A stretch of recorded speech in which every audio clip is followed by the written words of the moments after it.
Welcome back to Northwest Favorites, the heart of Portland wrestling.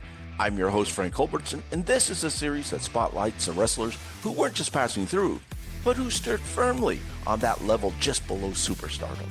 The ones who filled the semi-main events, delivered consistently strong matches, and became deeply connected with Portland fans, whether those fans cheered them or desperately wanted to see them get beat.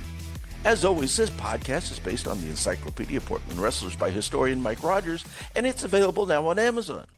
Today, we'll look at three men who each made their mark in different areas, with different styles and in different roles, yet all became important pieces of the Northwest's identity. Before he became Sheik Adnan Al-Kaissey, before the WrestleMania main events, and before global notoriety, Billy White Wolf was one of Portland's most reliable and respected performers.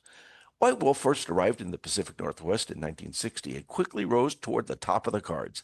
Throughout the early 60s, he was a constant presence in main events, capturing the Northwest Tag titles 4 times with partners like Shaq Thomas, Bearcat Wright, Pepper Martin, and Johnny War Eagle. He also held the Northwest Singles title 3 times during that run. When he returned to Portland in late 1968, he immediately won the tag titles again, proof the fans still valued him and promoters still trusted him. White Wolf wasn't just a star in the ring. He also served as an assistant coach for Portland State's wrestling team. In a Ring Around the Northwest interview conducted by Mike Rogers, he reflected on that role. It was fun. As a coach, I got to teach the young men some things they never saw, moves and techniques we used in Iraq. Later in his career as Sheik Adnan Al-Kaissey, he worked one of the hottest angles in wrestling, standing alongside Sergeant Slaughter against Hulk Hogan. He admitted the storylines got very real at times. Quote, "I loved it, but to be honest, I was sometimes scared. My family even received many serious death threats," unquote. Billy White Wolf passed away in 2023, leaving behind a long, varied, and influential career. He was one of those wrestlers who added credibility and legitimacy to every card he was on. Classic Northwest favorite territory. Some wrestlers arrive in Portland early in their careers. Others come in at their peak. Rocky Johnson came in at something even rarer, after being a major star elsewhere. By the time Johnson debuted in Portland in 1981, he already had nearly 2 decades of experience. He'd wrestled across the world, won the San Francisco U.S. title, and held the San Francisco version of the World Tag Team titles 4 times with Pat Patterson. So when he walked into the Portland Sports Arena, he walked in as a known commodity, and he proved why on night one, beating Stan Stasiak. No small feat in this territory. That same night, he got into a heated back and forth with Buddy Rose, and the dispute escalated into an impromptu match. Rocky beat Rose that very night, establishing himself as a top-tier attraction. Johnson won the Northwest title once and the tag titles with King Parsons and Brett Hack Sawyer. He brought a level of athleticism and charisma that stood out even on a loaded roster. His exit, however, was abrupt. He was advertised for a main event in Seaside, but had already left the territory. Dutch Savage, never shy on a microphone, buried him for leaving without notice, adding another layer to Johnson's complicated Portland chapter. Rocky Johnson wasn't a rising star in Portland. He was a veteran, adding instant name value and excitement to every card. Fans knew him. Fans respected him. And he absolutely belongs among the Northwest favorites.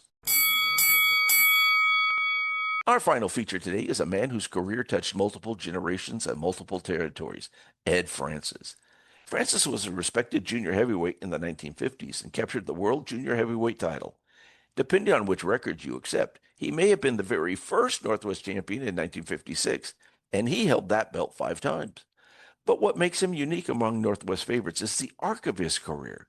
Francis became the promoter in Hawaii during the 60s and took nearly a decade off from wrestling. He didn't return to the ring until July of 1971, when he stepped back into the Portland wrestling ring, making his re-debut in a blindfolded battle royal where every wrestler was blindfolded, except him, a classic Portland gimmick with a classic Portland punchline. His son, Bill Francis, had started wrestling in the territory, and Ed began wrestling semi-regularly after moving to Eugene. Together, Bill and Ed feuded with the Royal Kangaroos, one of the most notorious heel teams in Northwest history. Ed worked off and on in the Northwest from 1971 through 1975, teaming with his son Russ in 1974, before wrestling his final match in 1975. Later, he became known for his deep knowledge of Hawaiian wrestling history, including a coffee table book dedicated to it. Francis passed away in 2016.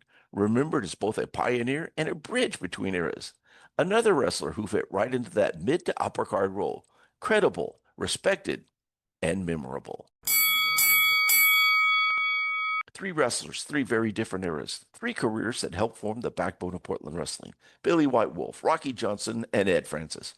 Not always the top names, not always the headliners, but always important, always respected, and always among the favorites in the Northwest faithful. This has been episode 2 of Northwest Favorites, the heart of Portland wrestling, the fan favorites and fierce rivals who defined an era. It's based on the Encyclopedia of Portland Wrestlers by historian Mike Rogers, available now on Amazon. I'm your host, Frank Culbertson. Be sure to follow on Spotify and Apple Podcasts, and new episodes drop every Friday.